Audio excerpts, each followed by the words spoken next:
Good evening, listener, and welcome to Mr. Spike's Bedtime Stories. I do hope you are sitting comfortably. You are? Very good. Then I shall begin tonight's tale.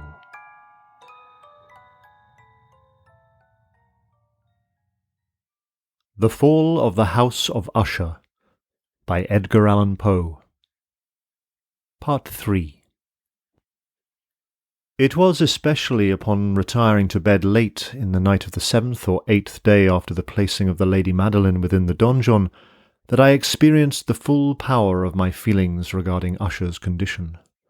Sleep came not near my couch, while the hours waned and waned away. I struggled to reason off the nervousness which had dominion over me. I endeavoured to believe that much, if not all, of what I felt was due to the bewildering influence of the gloomy furniture of the room, of the dark and tattered draperies, which, tortured into motion by the breath of a rising tempest, swayed fitfully to and fro upon the walls and rustled uneasily about the decorations of the bed. But my efforts were fruitless. An irrepressible tremor gradually pervaded my frame, and at length there sat upon my very heart an incubus of utterly causeless alarm.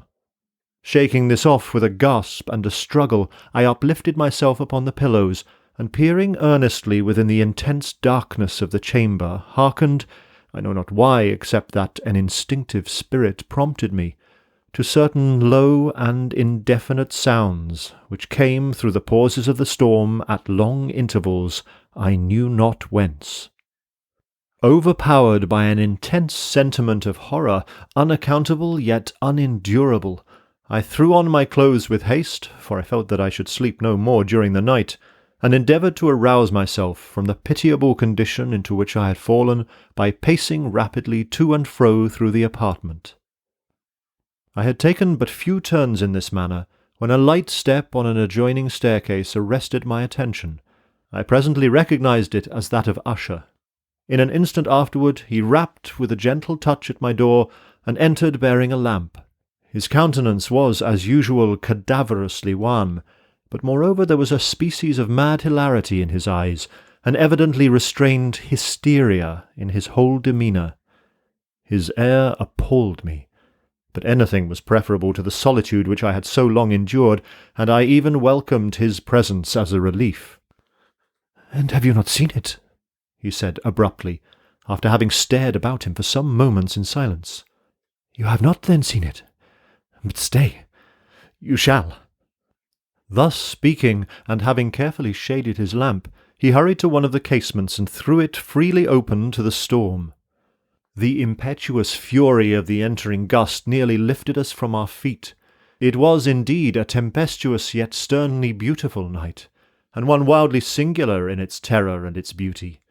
A whirlwind had apparently collected its force in our vicinity, for there were frequent and violent alterations in the direction of the wind, and the exceeding density of the clouds, which hung so low as to press upon the turrets of the house, did not prevent our perceiving the lifelike velocity with which they flew careering from all points against each other, without passing away into the distance.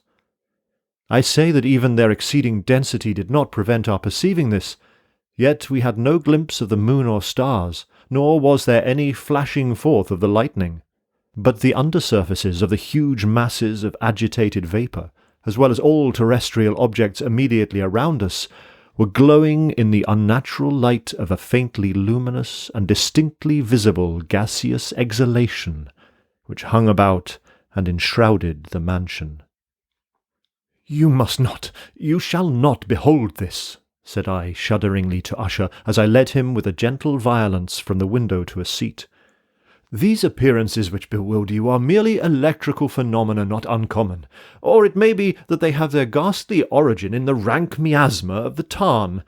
Let us close this casement. The air is chilling and dangerous to your frame. Here is one of your favourite romances. I will read, and you shall listen, and so we will pass away this terrible night together." The antique volume which I had taken up was the Mad Tryst of Sir Launcelot Canning, but I had called it a favourite of Usher's more in sad jest than in earnest, For in truth there is little in its uncouth and unimaginative prolixity which could have interest for the lofty and spiritual ideality of my friend.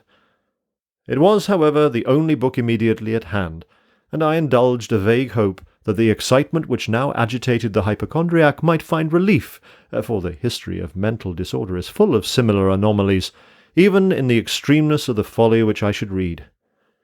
Could I have judged, indeed, by the wild, overstrained air of vivacity with which he hearkened, or apparently hearkened, to the words of the tale, I might well have congratulated myself upon the success of my design. I had arrived at that well-known portion of the story, where Ethelred, the hero of the tryst, having sought in vain for peaceable admission into the dwelling of the hermit, proceeds to make good an entrance by force. Here, it will be remembered, the words of the narrative run thus. And Ethelred, who was by nature of a doughty heart, and who was now mighty withal on account of the powerfulness of the wine which he had drunken, waited no longer to hold parley with the hermit, who in sooth was of an obstinate and maliceful turn, but feeling the rain upon his shoulders, and fearing the rising of the tempest, uplifted his mace outright, and with blows made quickly room in the plankings of the door for his gauntleted hand, and now pulling therewith sturdily, he so cracked and ripped and tore all asunder, that the noise of the dry and hollow-sounding wood alarmed and reverberated throughout the forest.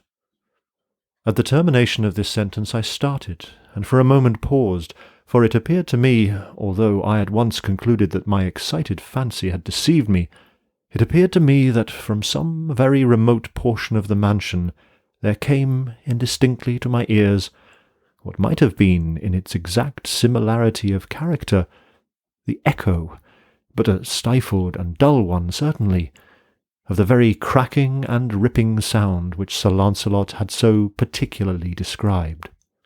It was beyond doubt the coincidence alone which had arrested my attention, for amid the rattling of the sashes of the casements, and the ordinary commingled noises of the still increasing storm, the sound in itself had nothing surely which should have interested or disturbed me.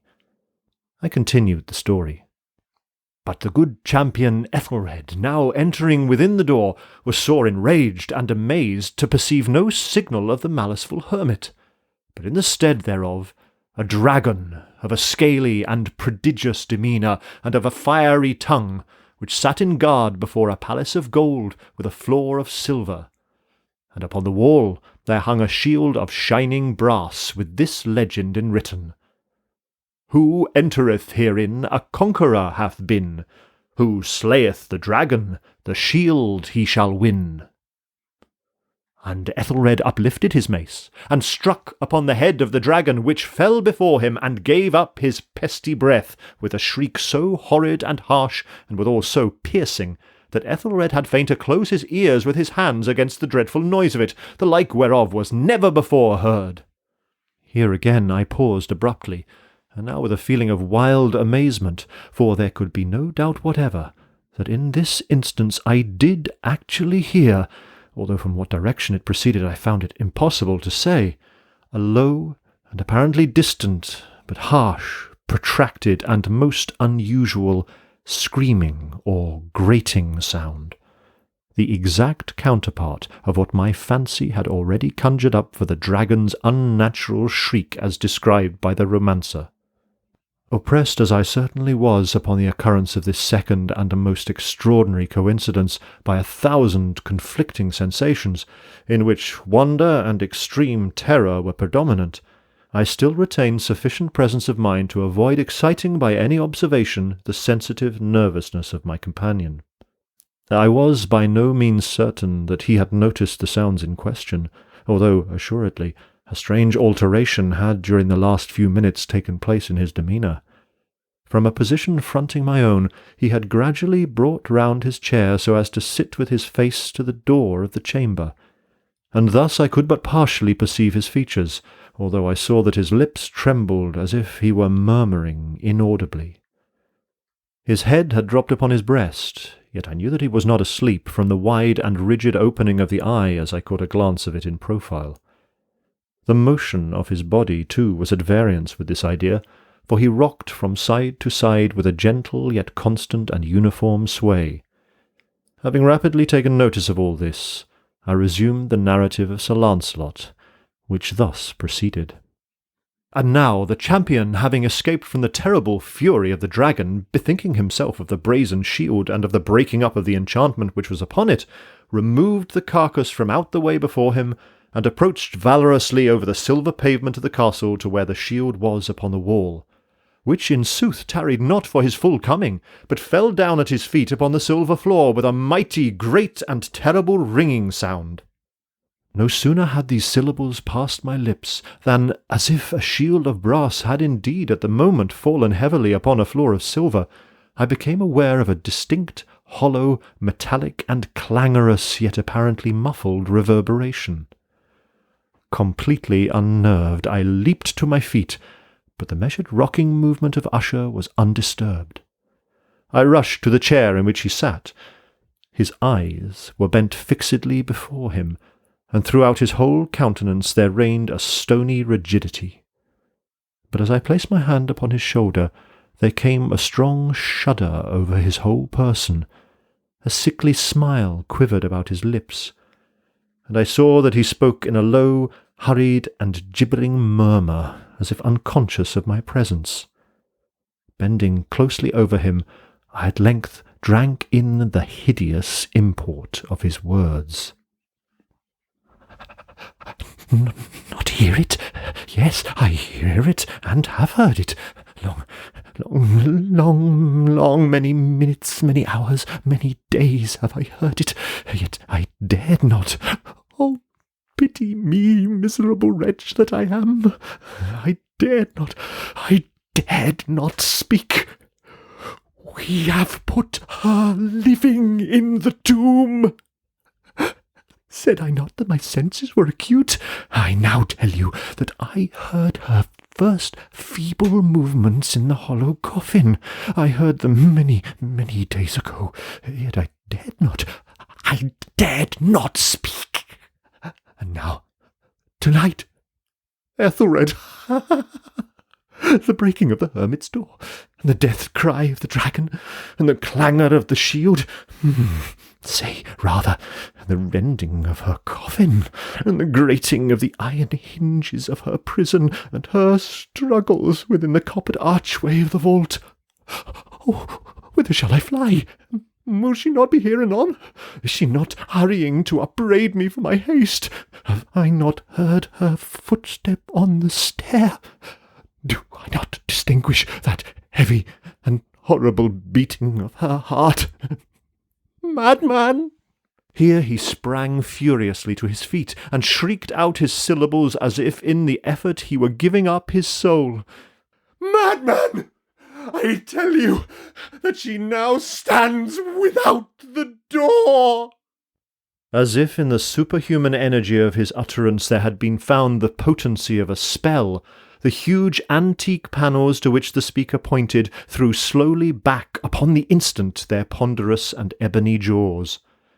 It was the work of the rushing gust, but then without those doors there did stand the lofty and enshrouded figure of the Lady Madeline of Usher.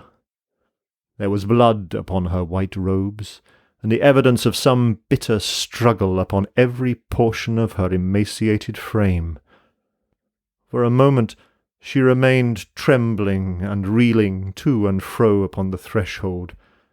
Then, with a low, moaning cry, fell heavily inward upon the person of her brother, and in her violent and now final death agonies bore him to the floor a corpse, and a victim to the terrors he had anticipated. From that chamber and from that mansion I fled aghast. The storm was still abroad in all its wrath as I found myself crossing the old causeway. Suddenly there shot along the path a wild light, and I turned to see whence a gleam so unusual could have issued, for the vast house and its shadows were alone behind me.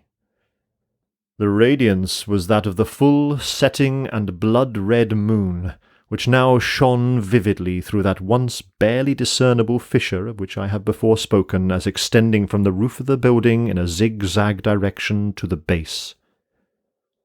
While I gazed, This fissure rapidly widened. There came a fierce breath of the whirlwind. The entire orb of the satellite burst at once upon my sight. My brain reeled as I saw the mighty walls rushing asunder. There was a long, tumultuous shouting sound like the voice of 1,000 waters, and the deep and dank tarn at my feet closed sullenly and silently over the fragments of the House of Usher.